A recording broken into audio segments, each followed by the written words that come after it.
Welcome, everybody, to the Baseball Blueprint Podcast. I'm your host, Cody Dennis. Today's guest is Jacksonville State coach Tyler Packanik. Tyler Packanik works with recruiting, and he also works with the infield and base running development at Jacksonville State.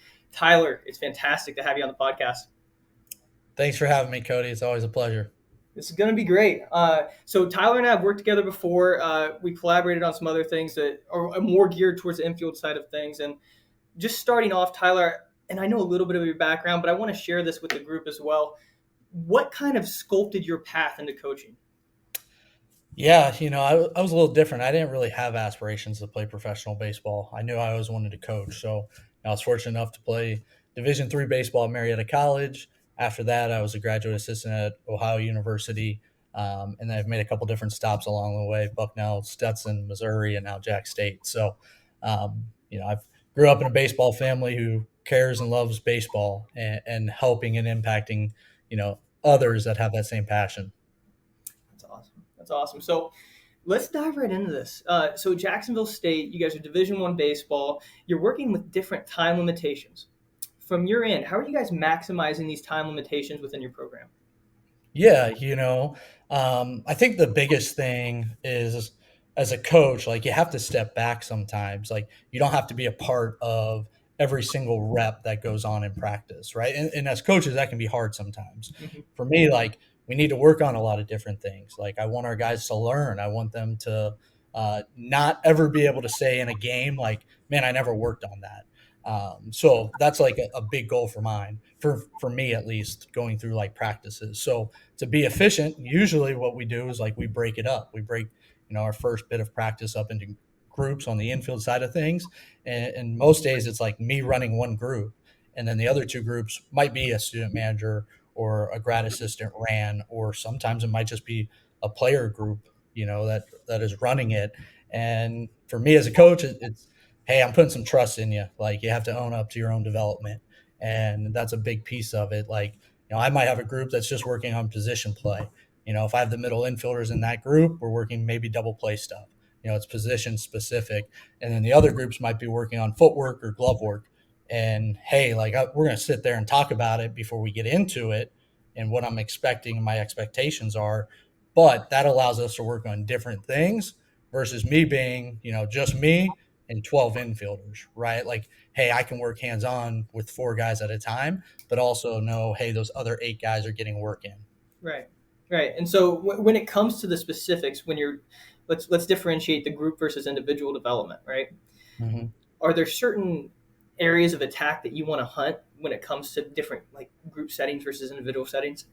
Sure. So, like, I'm huge on individual development, right? Every player's different, but there are some things that are basic building blocks that I make mandatory for all of our guys to do. Because I just believe, and from studies and stuff like that, like, hey, the best infielders in the game, they do this. So as a group, we need to do this. Now, when it comes to maybe like and we've talked about it, Cody, like a glove flip. Some guys are good with it. Some guys are not good with it. Me, I'm not necessarily going to teach that to somebody and say, hey, adapt this. But if somebody comes to me and they have that, all right, now I got to work with that. And I have to understand as, that player that, hey, this works for him. And how can I coach him to still be accurate with the pocket versus somebody else that might not do that? There's certain things to the individual development which we go through with each guy. Hey, like these are areas that you have to improve in, and we break that down. We assess that the first week of practice. We have the first week of practice coming up here in a couple weeks, and we're going to break down arm strength. We're going to break down a little bit of the arm accuracy. We're going to break down footwork, pocket accuracy, some of those hot topic items that are important to us in our program. And we're going to kind of evaluate guys based off of it stinks, but a few reps at least, like, okay, it allows me to still get to know the guy a little bit just through that kind of small sample size. And then we can hit on that through individual work, or when we do get in like the small group settings, like, hey, here, we're working on this. And then when we get with the group and we're doing mass ground balls, like, hey, this is a time where, yeah, it's me and 12 infielders. This is the big thing we're focusing on as a group. Yeah. So when you're in that setting, right, and you're kind of breaking down the, I guess, the level of skill they have in these various aspects of the game, are there common problem areas that you see with guys that are kind of more so? And I know you've been at several different levels here, including Power Five levels, but do you see some common problem areas from just incoming college guys?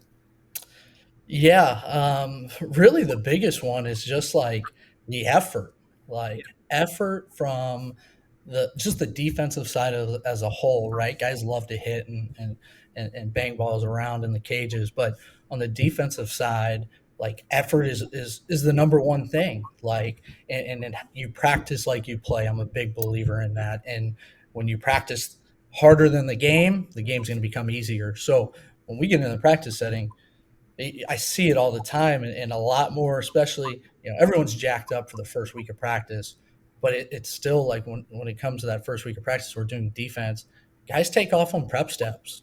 And it's like, man, you can't come to me and say, hey, what am I doing wrong defensively if you can't prep step properly? And that's a big pet peeve of me because it's, hey, you didn't prep step properly. So yeah, it made you rush to get to that play, right? Or, oh, you didn't get to that ball because your prep step was bad. Effort is number one. Like the care for defense is common problem number one for me that I see on kind of the young infielders. The second problem I would say is just kind of pocket presentation. I'm big on pocket presentation, just the ease of it, um, the simplicity of pocket presentation. I mentioned like the glove flip. Like I've had a guy that absolutely loved the glove flip. He had to do it. Totally cool. When he first came in as a freshman, didn't understand when to do it, the timing aspect of it. And then there's guys that like to flash late, right, with their pocket. And that's something I think, at a young age, we have to do a better job of as teachers and coaches of the game to say, hey, we don't need to be flashy with the pocket. It's got to be out. It's got to be ready. It's got to be ready to make a play. Love it. Love it. That's awesome. So when it came to your personal gameplay, and again, you were a good ball player. Who was your kind of sculptor? Who was your guy that you looked to and said, he had a huge impact on me as a player?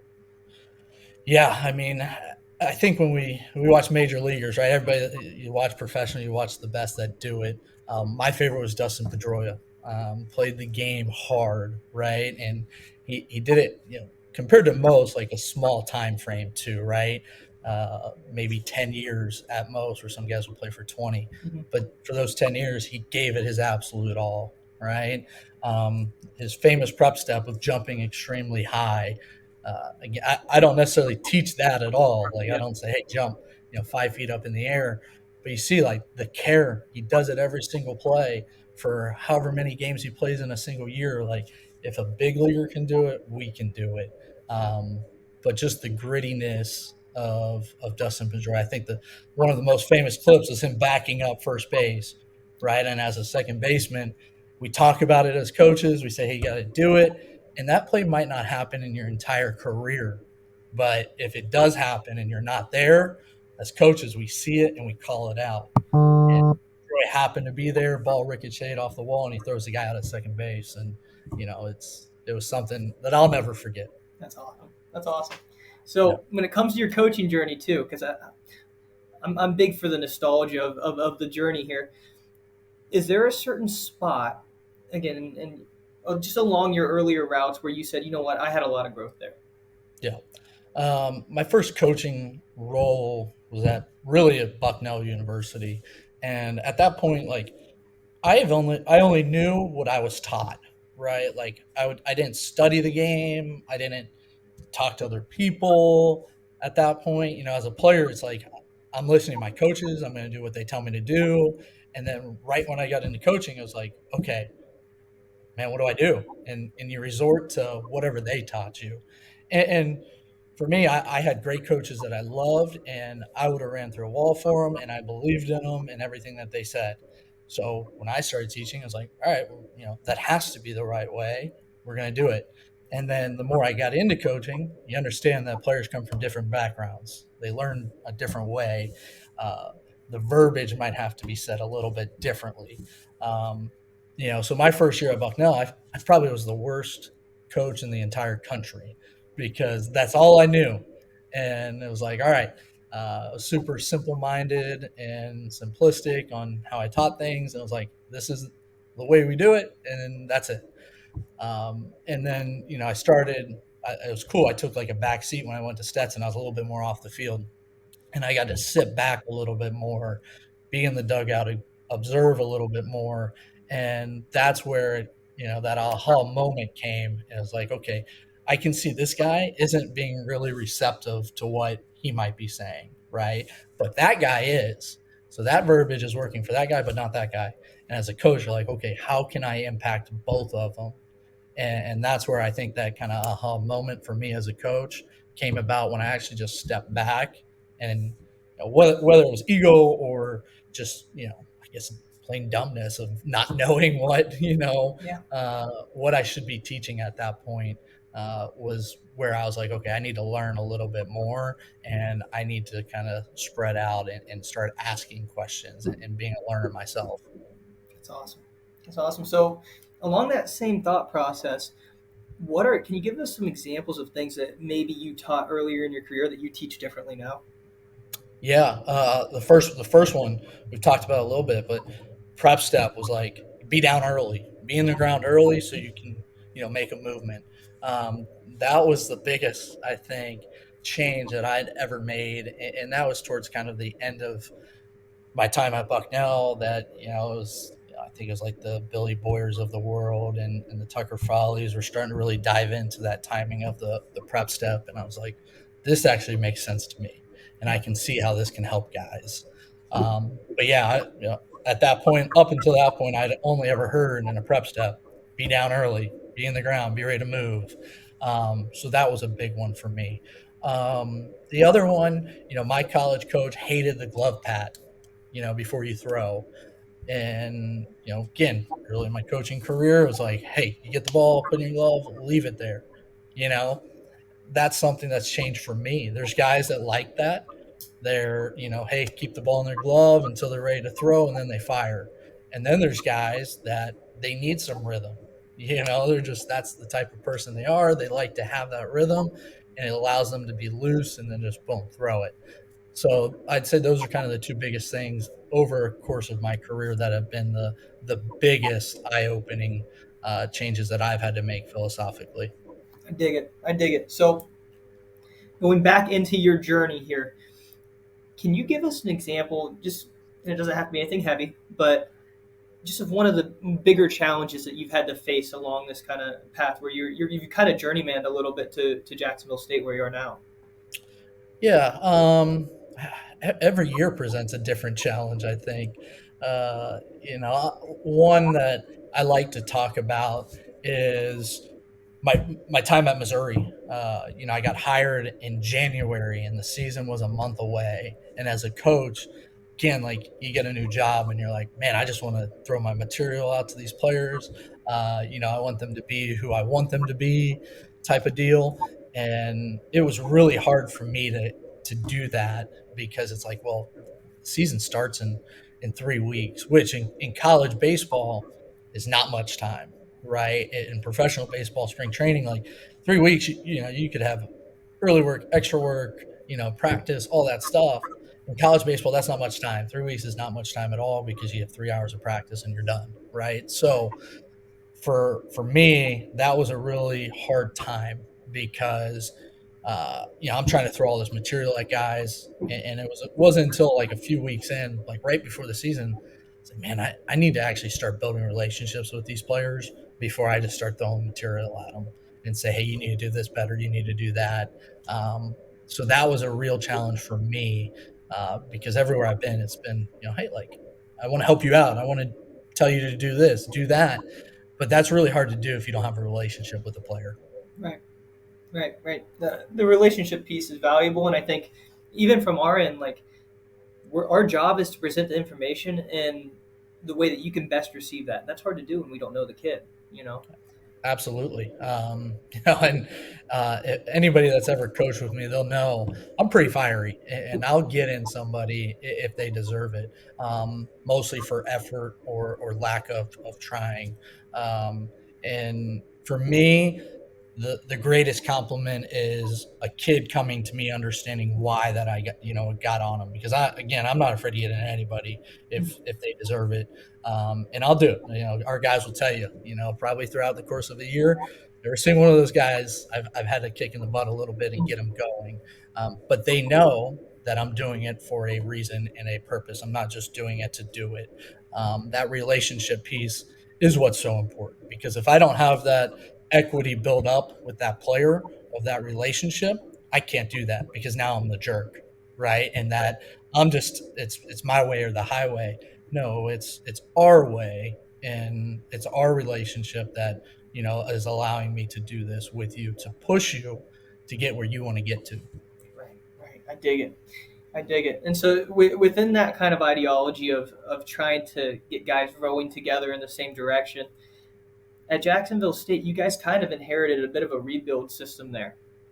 What have you guys done over the past year and a half to where you really are turning things around there? And we don't have to get specific into your tactics or anything like that, but talk to me about the culture you guys are creating and a little bit about the map that you're creating for these players to develop.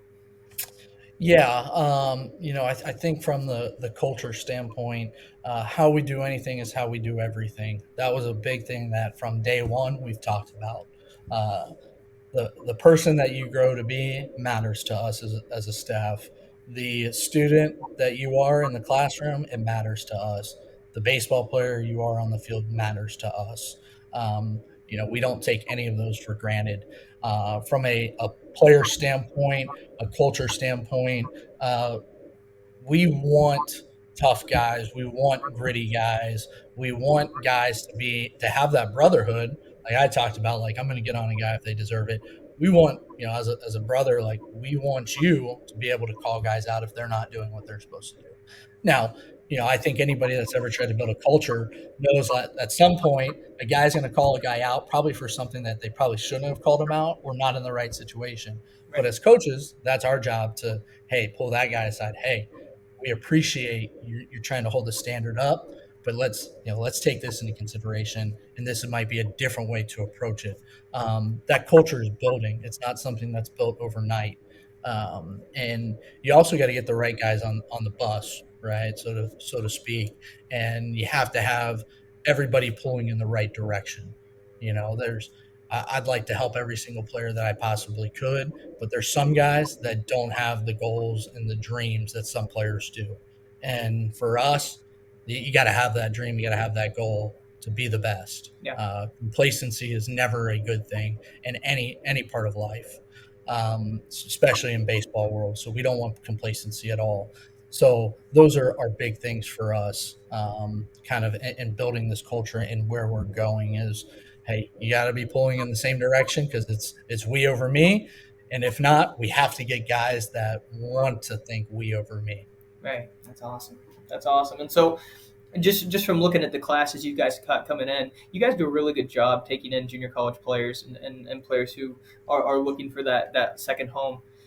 In your experience recruiting, and you've done it for a while now, what are the contrasts that you see when it comes to that culture buy-in from a junior college player versus that incoming freshman who's looking to be there for 4 years? Yeah, whether it's a high school kid or a junior college kid, you're going to have kids that fit a culture or don't fit a culture, and as a coach, that's something I think, and a recruiter, over the just even like the last year, I think I've done a better job, and I need to continue to do a better job of getting to know the players that we're bringing in. And it goes back to building a relationship. Yeah. As a recruiter, we always want to get that player, we want to get them quick, but I'd rather almost now lose out on a player than bring in the wrong type of player, Yeah. if that makes sense. So I'd rather take my time to get to know the player a little bit more. The junior college kid, I mentioned, like, we want guys that are tough, gritty. Most of these junior colleges, they got to ride vans to games that might be 3 hours away. Um, and maybe while they're there, they might complain about it, but by the time they're sitting in a bus at a Division I program, and now they have to drive 3 hours away, you don't typically hear complaining about that. So the JUCO bandit thing is real in most cases. That grittiness is something we're looking for, and you can develop that. Our the freshmen that we bring in, they're here over the summer. They're working out. They're in the weight room, and our strength coach is pushing them, and they're getting a head start over some other kids that might just be coming in the fall Yeah. as a freshman.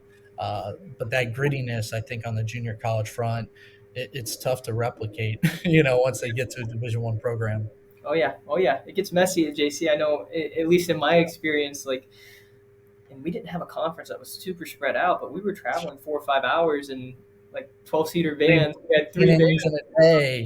It's like that's a grind. It's tough. It's tough, but you're right. There is a little bit of there's absolutely gratitude that comes from that when you get to your next spot, and a little bit of a chip on your shoulder. Mm-hmm. Maybe some of us thought we deserved a little better. We had to go prove it.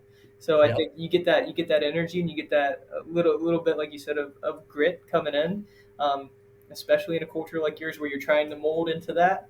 Oh, that's going to be awesome. So I'm really looking forward to what you guys bring to the table for the next couple of years. So, Tyler, last question for you here, okay? Mhm. In your experience, this is more of a fun question. In your experience, out of the stops that you've had, and we're going to take Jacksonville State out of it because I know there's great food options there. What has been your favorite place to eat at all of your stops? I'm gonna go with in DeLand, uh, Okay, Dobros. It's a Chicago style pizza place in it's DeLand, not Florida. sponsored. This is not sponsored. We're not getting Not paid for this. sponsored, but maybe. I guess I can take We could. sponsorships, right? We'll send them the NIL. clip. Yeah, there you go. Yeah, but Chicago style pizza Wow, at Dobros was the best food stop that I've had in my coaching career. there we go. That's awesome. That's awesome. That's a good one to end on.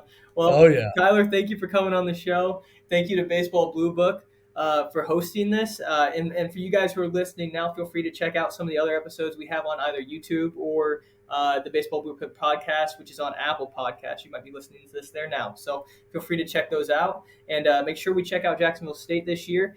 Coach Tyler Packanik, thanks for jumping on the show. thanks for having me, Cody. It's always a pleasure.